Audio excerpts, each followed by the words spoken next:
안녕하세요. 허지현 기자입니다.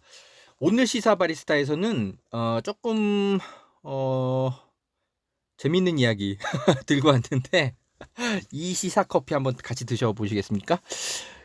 이부진 호텔신라 사장, 예, 호텔신라 사장과 남편 임우재 씨 있잖아요. 예, 이분이 결국 이혼 판결이 났습니다. 예.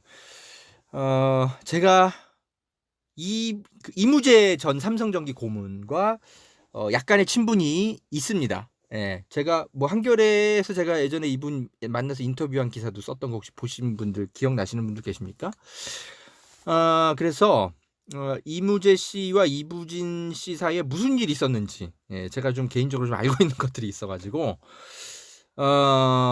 지금 그 이부진 이무재 씨가 이제 이혼했는데 대부분 기사들 보니까 좀 핵심을 잘 못 짚고 있는 그런 기사들이 많더라고요. 그래서 제가 알고 있는 선에서 이분들의 이혼 사건을 어떻게 바라봐야 되는지 제가 좀 짚어드리겠습니다. 자, 김용민 시사평론가님의 응원 메시지 좀 듣고 커피 한 잔 내리고 여러분 앞에 다시 오겠습니다. 안녕하십니까, 김용민입니다. 반갑습니다. 우리 허재현 기자를 제가 알게 된 지 10년이 넘었는데요. 뭐랄까요, 한겨레에서 처음 봤는데 한겨레 기자답지 않음에 제가 항상 여러 가지로 인상이 깊었습니다. 한겨레 기자답지 않음이라고 하는 것은 칭찬입니다. 달리 이야기해서 엘리트식 없고요, 사회적 약자에 대한 따뜻한 시선을 항상 가진, 어쩌면 한겨레가 회복해야 할 그런 가치가 아닐까 하는 생각이 드는데 말이죠. 우리 허재현 기자가 참 어려운 과정들이 있었습니다만 이것이 더욱 허 기자를 단단하게 만들고 더 아래로 더 따뜻하게 만드는 그 어떤 과정이 아니었겠는가, 속성 과정이 아니었겠는가 생각이 듭니다. 리프액트 많이 사랑해 주시고, 또 우리 허재현 기자의 유튜브 방송 널리 많이 알려주시고 구독해 주시고, 또한 알람 기능 반드시 클릭해 주셔서 허 기자가 좀 더 큰 스피커가 될 수 있도록 적극적으로 도와주십시오. 김용민님도 응원하겠습니다.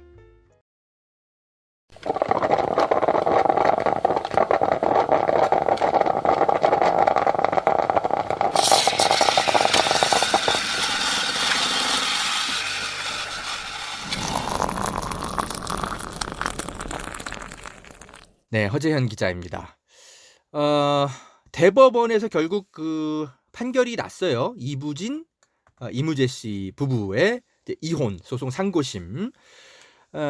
뭐 결론부터 말씀드리면 이부진 호텔신라 사장이 이겼다고 볼 수 있어요. 일단 이무재 씨는 이혼을 원하지 않았는데 결국은 이혼하라고 재판부가 대법원에서 결국 확정을 지어버렸고요.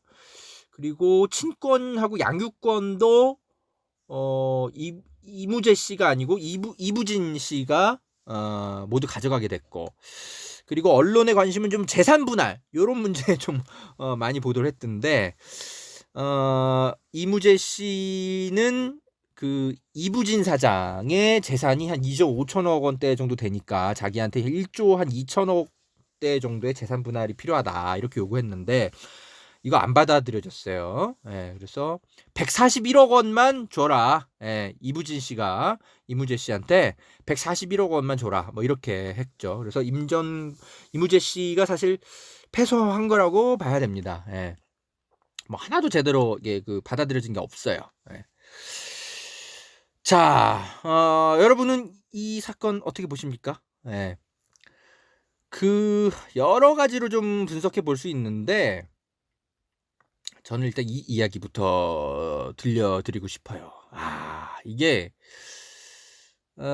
진짜 그 이혼까지 되는 데는 저는 조금 이해되는 측면이 있어요. 왜냐하면 이분들의 별거 기간이 너무 길었어요. 별거 기간이 너무 길었고, 그리고 뭐 이게 제가 뭐 자세히 밝히기는 어려운데 재판부가 더 이상의 그 혼인 관계가 유지되기는 좀 어려울 정도로 이 두 분 사이가 굉장히 오랫동안 그 이제 좀 멀어진 지가 굉장히 오래됐어요. 예.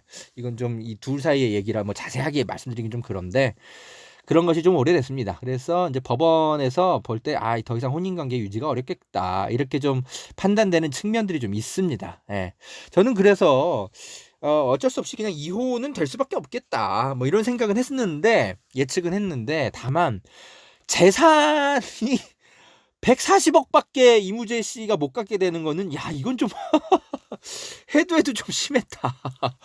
예, 이건 좀 예, 이게 역시 뭐 삼성의 힘인지 뭔지 모르겠지만 아무튼 그러니까 이무재 씨가 요구했던 수준의 1%도 법원이 인정을 안 해준 거죠. 예, 140억밖에 인정을 안 해줬으니까 물론 뭐 일반 우리가 이제 우리 같은 사람들 입장에서는 140억도 물론 적은 돈은 아닌데 그런데 어쨌든 이게 그 이부진 사장의 지금 추정 재산이 2조 5천억 원대거든요. 그러니까 부부가 이혼을 한다면 보통 절반만 따져도 1조 2천억 원이거든요. 근데 이게 물론 뭐 이 재산 형성 과정에서 이무재 씨가 이걸 다 이게 2조 5천억 원을 만드는데 과연 이무재 씨가 얼마나 기여를 했느냐 이건 조금 뭐 좀 판단하기 어렵기 때문에 1조 2천억 원까지는 물론 좀 너무 무리일 수는 있어요. 그런데 그 수준의 1%도 정도밖에 안 되는 한 141억 정도만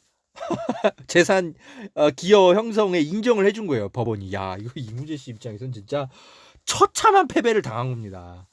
이거 해도 좀 너무한 거 아닌가 싶더라고요. 140억이 제가 적은 숫자라는 얘기하는 게 아니고요. 그 KBS 그 김경래의 최강 시사 뭐 이런 그 프로가 있어요. 라디오에. 거기 보면 박지훈 변호사가 나와서 한 얘기가 있는데 이런 이야기가 있어요. 그 미국에서는 특히 캘리포니아 같은 경우는 부부가 이혼하면 거의 절반을 떼간다고 하더라고요. 그러니까 우리나라랑 물론 좀 다르다고는 하는데 혼인 기간 중에 이제 공동으로 형성한 재산 이런 거에 대해서 혼인 기간이 한 10년 이상이 되면 일반인의 경우 이제 우리나라 국민들도 이혼할 때 한 반반 정도 이제 이런 거를 이제 떼 주거든요. 근데 캘리포니아 주법은 아예 그런 거를 아예 법으로 그렇게 절반을 떼주게 돼 있대요. 물론 우리나라는 이제 조금 이제 경우에 따라 좀 다르게 그냥 판사가 이제 판단을 하는데 그래도 어쨌든 우리나라에서도 일반인의 경우도 한 절반 정도는 보통 이렇게 떼준다는 거죠. 그런데 왜 일반인은 이렇게 하는데 재벌가의 이혼 소송에서는 이렇게 달라? 근데 대부분의 언론들은 그냥 뭐라고만 보도하고 있냐면 그냥 재판부의 그냥 논리만 그냥 판결 논리만 그냥 덜렁 소개하고 말아요. 뭔 소리냐? 이혼 시 재산 분할 대상은 혼인 이후에 형성한 공동 재산이어야 하는데 이부진 사장의 자산 대부분이 이무재 씨와 혼인 전에 갖고 있었던 보유 주식 이런 점이기 때문에 재산 분할 대상에서 빠져야 된다. 뭐 이렇게 그냥 판결해 버린 겁니다.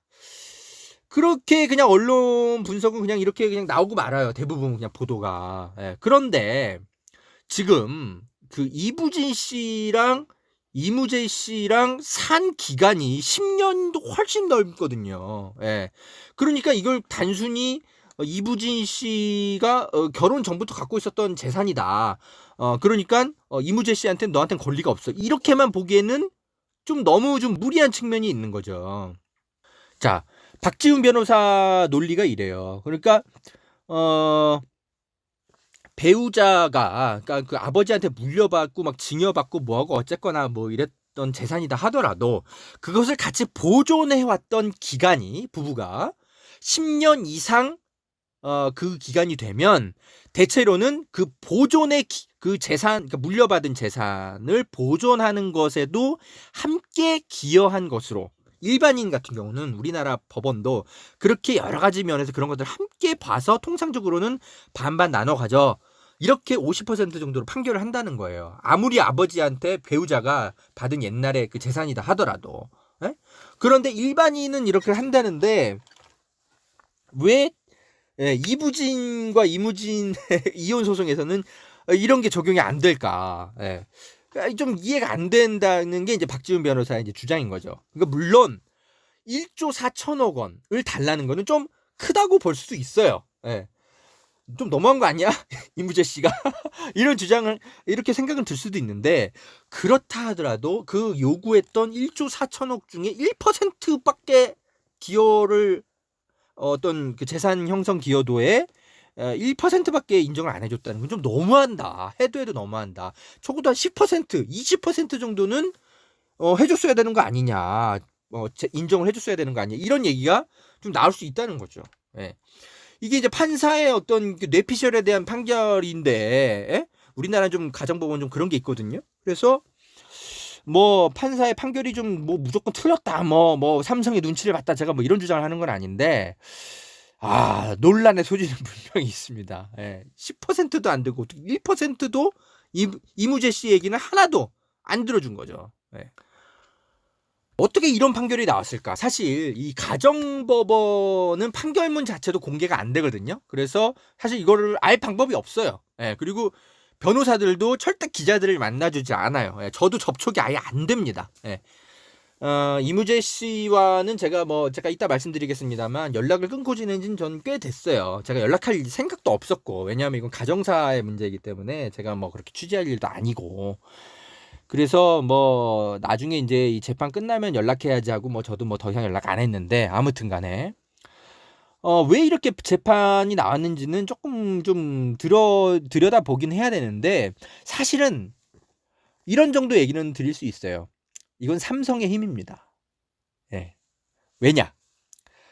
자, 여러분 오해는 마세요. 제가 뭐 삼성의 힘이다라고 얘기한 건 삼성 쪽 변호사들이, 그러니까 이부진 쪽 변호사들이 막 로비를 해가지고 뭐 판사를 막 설득하고 뭐 해도 이랬다는 게 아니라, 그래서 막 재판부도 썩었다 뭐 제가 이런 말씀을 드리려는 게 아니라, 애초에 재판 준비 단계부터 이부진 호텔신라 사장 쪽이 정말 막강한 로펌을 동원해서 재판에 치밀한 준비를 해왔었어요. 예, 사실상 이미 재판 준비 단계부터, 변호인 준비 단계부터 이미 게임이 끝나 있었더라고요. 제가 살펴보니까. 제가 예전에 그 이무재 씨 만나서 들은 이야기가 있었는데 뭐였냐면, 이무재 씨가 그런 얘기를 하더라고요. 진짜 변호사 구하기가 너무너무 힘들다.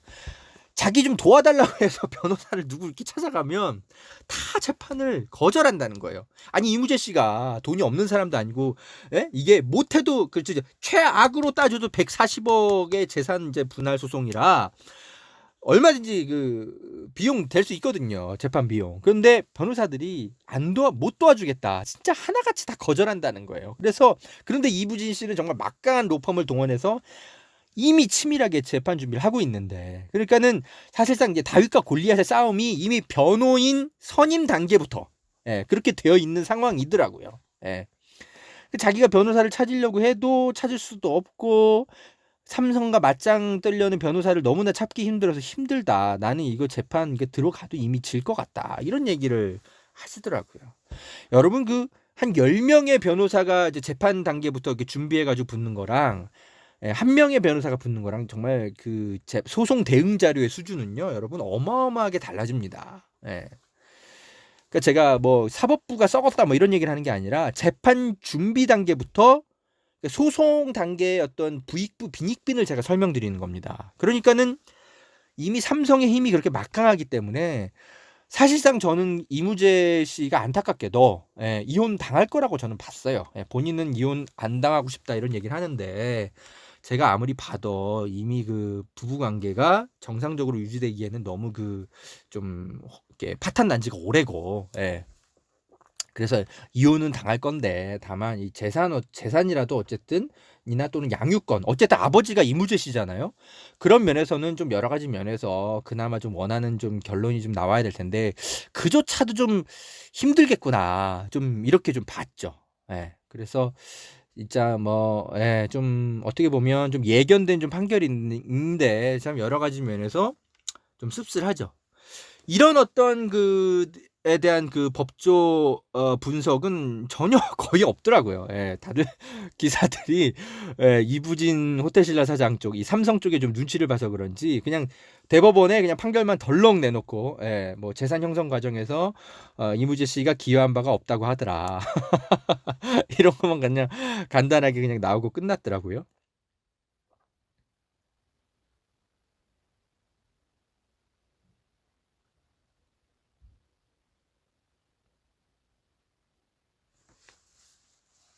네. 또 그 재산 뭐 이런 걸 떠나서 뭐 친권 양육권조차도 사실 이부진 씨가 다 가지게 됐거든요. 이런 것도 여러분 좀 사실 납득이 되십니까? 예. 아니 이무재 씨가 무슨 재산이 없는 사람도 아니고 무슨 뭐 아버지로서 무슨 결격 사유가 있는 것도 아니고 직업 멀쩡하지 뭐 예? 뭐 가정 멀쩡하지 이 사람이 예? 뭐 이상한 무슨 범죄를 저지른 것도 아니고 아니 뭐 아들을 키우는데 아무 문제가 없는 사람이에요. 근데 아버지인데 그냥 재산이 압도적으로 이부진 씨보다 적을 뿐인 거죠. 그런데도 1심에서는 아들 1회 월 1회 면접권만 보장받았어요. 근데 그나마 2심에서 월 2회 보장받았거든요. 이게 덜렁 끝이에요. 그러니까 아버지인데 아버지로서 역할을 빼앗긴 거죠. 여러분 이게 좀 납득이 되십니까? 진짜. 직업이 없는 사람도 아니고 집이 없는 사람도 아니고. 그러니까 이런 것까지 보면은 진짜 재판부가 좀 해도 너무한 거 아닌가. 이건 진짜 삼성이 진짜 너무했다. 이런 생각이 드는 거죠. 제가 그러니까 이무재 씨 만나서 들었던 이야기가 뭐냐면 내가 아버지인데 아들 아버지인데 그러니까 이분이 오랫동안 별거 했거든요. 그 부인이랑 그러니까 이부진 씨랑 별거했는데 뭐 그렇다 하더라도 아들은 자기가 만날 수 있는 거잖아요. 별거했더라도 뭐 부인과 사이가 안 좋은 거지 아들이랑 사이가 안 좋은 건 아니니까. 그런데 이 삼성 쪽 직원들이 계속 이무재 씨와 아들이 못 만나도록 계속 방해를 놨다라는 얘기를 제가 굉장히 많이 들었어요. 전화를 하면 집에다 전화하면 비서가 아들 나갔다고만 얘기하지. 그러면 나한테 전화 달라고 메모 남겨달라 그러면 전해주겠다고는 하는데 아들한테는 전화가 없지. 그럼 나중에 아들한테 만나서 물어보면 그런 연락 받은 적 없다고 하지. 그러니까 어떻게든 아들하고 친분이 유지될 수 있는 어떤 관계를 삼성 쪽 직원들이 계속 차단을 했다라는 얘기를 이무재 씨가 하소연을 하면서 진짜 한탄을 하면서 저한테 했던 얘기가 있어요. 그러니까 그러면 어떻게 되는 거겠습니까? 점점 아들은 아버지와 아무런 나쁜 관계가 아니었다 하더라도 점점 같이 살지도 않지. 아버지는 나를 만나러 오지도 않는다고 착각하지. 그러니까는 관계가 점점 소원해질 수밖에 없는 거예요. 그러면 지금 그 아들이 지금 이제 거의 중학교 들어갈 나이 됐죠? 그러니까 그런 입장에서 그리고 아버지는 재산도 엄마보다 훨씬 적지. 그러면은 아들 입장에서는 아버지랑 살려고 하겠습니까? 당연히 엄마랑 살려고 하죠. 그러니까 사법부에서는 그러면 이제 양육권이나 여러 가지 그런 판단을 할 때 어떻게 생각하겠습니까? 이무재 씨 입장에서는 내가 아버지로서 역할을 안 하려고 한 게 아니라 삼성 쪽 직원들이 통화도 못하게 하고 아들도 못 만나게 하고 뭐 여러 가지 그런 사정들이 있었다. 아마 주장을 했겠죠. 그런데 중요한 건 이건 이무재 씨의 일방적 주장이잖아요. 이 사람의 말은 입증이 돼야 되는 거예요. 삼성 쪽 직원들이 아들을 못 만나게 하는 걸 방해해왔다. 그러니까 아버지로서의 역할을 잘할 수 있도록 뭔가 그런 거를 방해하는 것들을 삼성 쪽 직원들이 해왔다라는 것을 입증해내야 되는데 안타깝게도 그런 거는 아마 입증을 못했을 겁니다. 그래서 잠깐 조금 더 깊은 얘기를 하자면 저는 그런 거를 좀 삼성이 그런 어떤 사적 권력을 남용해가지고 개인의 어떤 소송 이런 것들 이부진 쪽의 소송을 돕기 위해서 삼성 쪽 직원들이 뭔가 이런 것들 행동하고 이런 거는 굉장히 권력을 남용하는 거잖아요. 그리고 삼성 쪽 주주들이 그런 걸 알면 큰일 나는 거죠. 저는 그런 것들을 취재해서 밝혀내려고 좀 계획을 좀 세우고 그랬었어요. 그런데 이제 좀 수가 좀 틀어져가지고 제가 그런 걸 보도를 못했었는데 아무튼 그런데 이제 재판부 입장에서는 이런 게 입증이 안 되고 이무재 씨의 일방적인 주장이니까 아마 이런 게 안 받아들여졌을 겁니다. 그러니까는 법원에서는 여러 가지 조건상 이무재 씨보다는 이부진 씨가 아들을 키우고 양육권이나 뭐 이런 것들 다 가져가는 게 좋겠다. 이렇게 아마 판단했을 가능성이 큽니다. 그러니까 로펌 정말 어마어마한 변호사들을 투입해가지고 이 삼성과 이렇게 그 대결을 하게 되면 웬만해서는 이런 어렵습니다. 특히 이 가정법원에서 벌어지는 이 재판은 무슨 대중에게 공개가 되는 것도 아니고 그래서 무슨 판사가 무슨 여론의 압력을 받을 필요도 없고 그렇기 때문에 아마 삼성 쪽에 어마어마한 어떤 변호 능력에 재판부가 아마 압도당했을 겁니다. 이무재 씨가 별로 그렇게 힘을 못 발휘했을 거예요. 요런 여러 가지 좀 약간 좀 삼성가의 이런 그 이제 사정들을 좀 알고 있는 기자라면 지금의 이 소송 결과에 대한 이혼 재판 기사를 이렇게 안 쓰죠. 자, 어쨌든 저는 이런 내용들을 알고 있기 때문에 좀 해설을 좀 제가 해드렸고요. 좀 더 드릴 이야기가 있습니다. 이무재 씨의 안타까운 사연에 대해서는 그거는 제가 좀 커피 한 잔 더 내려드리고 다시 찾아오겠습니다.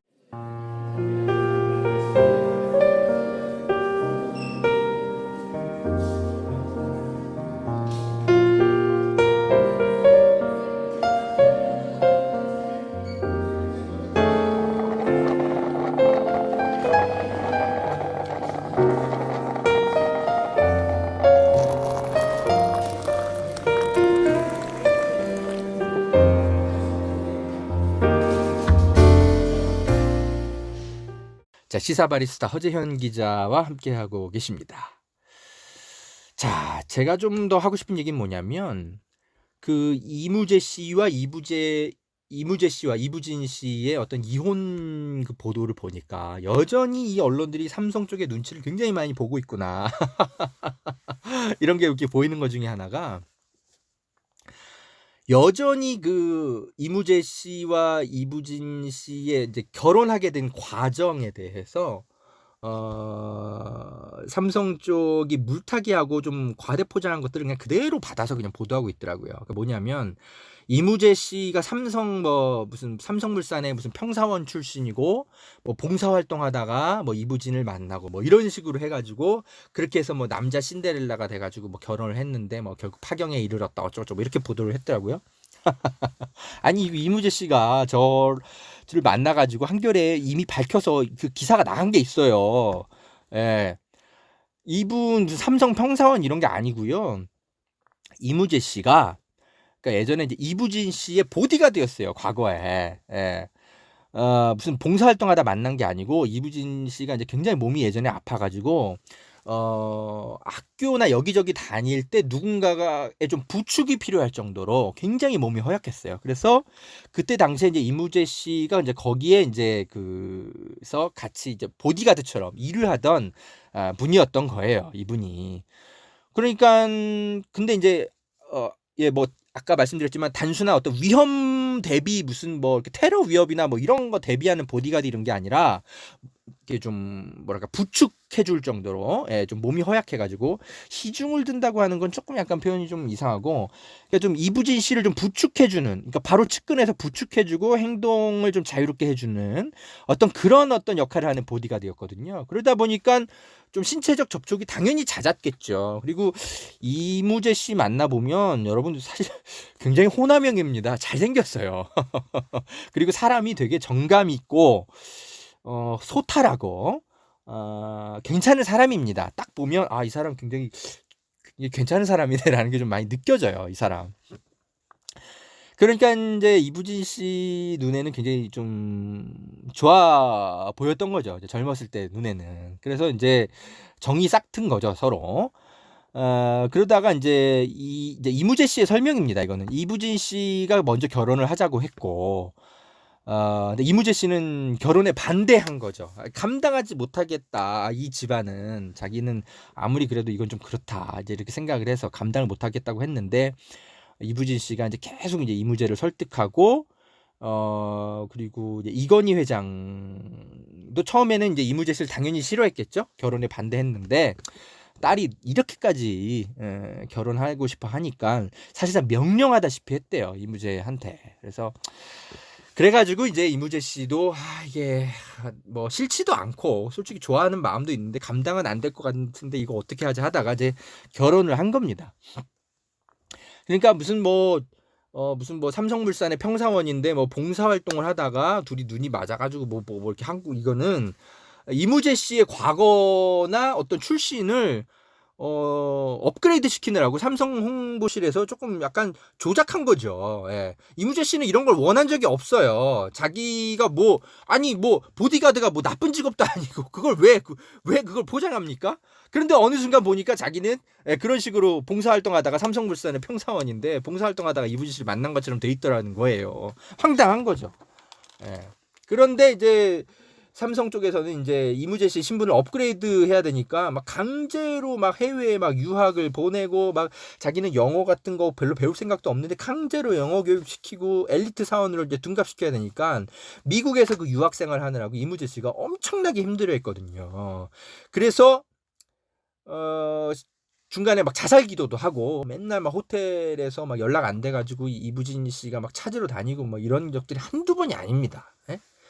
뭐 결혼 생활한 것 때문에 힘들어가지고 자살한 것처럼 뭐 이렇게 보도가 좀 나오고 뭐 예전에 좀 그랬는데 그런 게 아니라 자신의 과거를 자꾸 부정당하고 자신이 원하지 않는 어떤 엘리트적인 어떤 삼성가의 어떤 포장 이런 것들 때문에 자기는 너무 힘들고 이래가지고 이무재 씨가 막 극단적으로 힘들어가지고 자살 기도도 하고 막 이랬던 건데 마치 이게 이부진 씨랑 뭐 사이가 나빠져가지고 막 자살 기도하고 뭐 이런 게 아닙니다. 예, 그거 다 잘못 알려준 거예요. 그건 이제 그런 식으로 퍼뜨리고 싶은 건 이제 이부진 씨 쪽이겠죠. 예. 근데 이런 보도를 아직도 하고 있더라고요. 이 지금 다른 언론사들이 삼성 쪽에 눈치를 보는 거죠. 좀 웃겼습니다. 보면서 저는. 네. 자, 그런데 뭐 이건 이제 부부 사이에 이제 벌어진 일들에 대해서는 제가 뭐 구체적으로 뭐 여기서 제가 뭐 떠들 생각은 없습니다. 제가 무슨 지라시 같은 뭐 그런 거 이렇게 뭐 남의 뭐 가정사 이렇게 폭로하는 뭐 그런 기자도 아니고 저는 그런 거는 뭐 연예 무슨 뭐 이렇게 전문하는 뭐 그런 어떤 기자들 있잖아요. 그건 그분들의 역할이라고 생각해요. 저는 어떤 사회 구조적인 문제나 여러 가지 그런 것들을 이제 밝혀내는 기자잖아요. 그래서 제가 이부진 씨와 이무재 씨 사이의 이혼 소송 과정에서 벌어진 삼성가의 과도한 권력 사용 이런 것들에 저는 관심이 있는 거지. 이런 것은 좀 계속 좀 밝혀낼 필요가 있는 것 같아요. 그래서 이 이혼 재판 소송 과정에서 과연 삼성은 어떤 검은 권력을 남용했는지 이런 거에 대해서는 제가 좀 파헤칠 필요가 있습니다. 좀 시간은 좀 걸릴 것 같아요. 제가 이무재 씨를 좀 다시 만나는 데는 조금 시간이 좀 걸릴 것 같고요. 뭐 제가 나중에 말씀드리겠습니다만 이무재 씨가 이 소송 준비 과정에서 언론 노출이나 뭐 이런 것들 때문에 굉장히 그 스트레스를 받아가지고 더 이상 기자를 안 만나고 계세요. 그리고 저도 더 이상 연락을 하지 않았고요. 뭐 제가 이제 문자를 하면 그분이 읽어는 보십니다. 읽어는 보는데 뭐 제가 뭐 사적으로 만나거나 통화하거나 저도 일부러 잘 안 했어요. 서로 부담스럽거든요. 제가 뭐 무슨 삼성의 무슨 뭐 이부진 씨와 무슨 관계이고 뭐하고 뭐 가정 관계는 어떻고 이런 거 제가 관심 있는 사람도 아니고 그래서 재판 끝나고 나서 뭐 혹여라도 뭐 좀 억울한 점이 있다면 이제 그런 이야기들은 이제 삼성과의 어떤 뭐랄까 권력 남용 이분들은 기업하는 사람들이지 이혼 소송을 돕는 사람들이 아니잖아요. 삼성의 어떤 투자자들이 그 투자금을 이제 삼성에 맡긴 거는 뭐 이혼 소송에 뭐 돕거나 뭐 여러 가지 뭐 그런 데 직원들 활용하고 뭐 하고 이런 데 쓰라고 주주들이 투자하는 거 아니잖아요. 근데 이제 여러 가지 그런 면에서 뭔가 활용된 측면들이 있다면 저는 이제 그런 것들은 사회적인 어떤 경제 권력이나 이런 것들이 지나치게 사적으로 남용되거나 뭐 이런 것들이 우리 재벌가에 흔히 있는 일 아닙니까? 네, 그런 것들에 대해서는 저는 이제 사회 구조적으로 좀 파헤치는 기자라서 그런 부분들이 있다면 뭐 향후 좀 밝혀낼 뭐 의향은 있죠. 예. 그런 거에 대해서는 제가 좀 더 밝혀낼 좀 나중에 좀 시간이 되면 뭐 여러 가지 면에서 좀 살펴보겠습니다. 개인적으로 이무재 씨가 좀 안 됐습니다. 저는 뭐랄까 재산도 많이 뺏기고 애도 뺏기고 삼성 가문에서 사실상 뭐 축출되다시피 했죠. 지금 뭐 삼성전기 고문으로 있습니다만 지금 이것도 좀 뭐 사실상 아마 앞으로도 어려울 겁니다. 예. 그러니까 무슨 뭐 이런 표현이 적당할지는 모르겠습니다만 무슨 남자 씨바지도 아니고 애 하나 덜렁 놔주고 거의 뭐 애도 거의 뭐 잘 못 보죠 앞으로. 예? 거의 팽 당한 거죠. 안타깝습니다. 이런 걸 좀 보면. 예. 삼성가의 사위로서 참 여러 가지 참 말을 아끼겠습니다. 아무튼 좀 안 됐습니다. 삼성공화국에 살고 있지 않습니까? 우리나라가. 그런 면에서 봤을 때 이무재 씨가 감당하기에는 너무나 어려운 싸움이었을 거라 생각이 들고요. 저는 언젠가는 이무재 씨를 다시 만날 겁니다. 삼성가의 민낯 계속 취재를 해야죠. 어쩌면 뭐 이런 건 제 평생의 과제가 아닌가 싶습니다. 자, 다른 기자들이 할 수 없었던 이무진 삼성전기 고문과 이부진 호텔신라 사장의 이혼 판결에 대한 해석 오늘 시사 바리스타에서 전해드렸습니다. 자, 여러분 제 그 시사 바리스타 콘텐츠를 여기저기 좀 많이 이제 공유를 제가 많이 부탁을 드렸는데 이런 말씀을 좀 드리고 싶어지더라고요. 제가 그 공유해 주신 그 글들을 이렇게 커뮤니티에 들어가서 좀 이렇게 봤더니 아이고 너무나 죄송스럽더라고요. 거기에 악플이 정말 많이 달려 있더라고요. 뭐냐? 이 사람 어떻게 해서 한겨레에 나오게 된 건지 모르냐? 왜 이런 사람의 콘텐츠를 여기다 공유하느냐? 너무 막 이렇게 비난 많이들 당하시더라고요. 그래서 제가 죄송스럽더라고요. 그래서 이제는 제 콘텐츠를 다른 게 주변 지인들한테 공유해 달라거나 이런 부탁을 차마 못 드리겠더라고요. 그래서 제가 허재현 TV 구독자 수가 지금 약간 이제 잘 늘어나다가 이제 성장의 좀 정체기에 좀 접어들었는데 아마 그런 이유가 아닌가 싶습니다. 그래서 괜찮습니다, 여러분. 괜히 욕 먹어가면서 공유해 주지 마시고요. 저는 많은 구독자 수 필요 없습니다. 그냥 저의 어떤 진실된 목소리에 귀 기울여 주시고 저의 좀 안타까운 과오에 대해서 실수에 대해서 편견 없이 좀 들어주시고 저의 어떤 기자로서의 양심 이런 것들에 대해서만 귀 기울여 주실 분들만 계시다면 저는 그걸로도 행복합니다. 그래서 괜히 뭐 저 때문에 여기저기 막 비판 듣지 마시고 공유 안 해주셔도 괜찮습니다. 우리끼리 진실된 이야기 많이 나누고 저는 올바르고 정확한 목소리 기자로서의 사명감을 갖고 계속 전해드리겠습니다. 너무 막 여기저기 막 공유해 주시려고 노력하실 필요 없다는 말씀 좀 드리고요. 자, 시사바리스타 저는 또 다음에 좋은 주제 갖고 찾아오겠습니다. 저 열심히 하겠습니다, 여러분. 여러분이 응원해 주시니까 허재영 기자가 그래도 힘 빠지지 않고 열심히 달려가고 있습니다. 여러분 건강하십시오. 감사합니다. 안녕.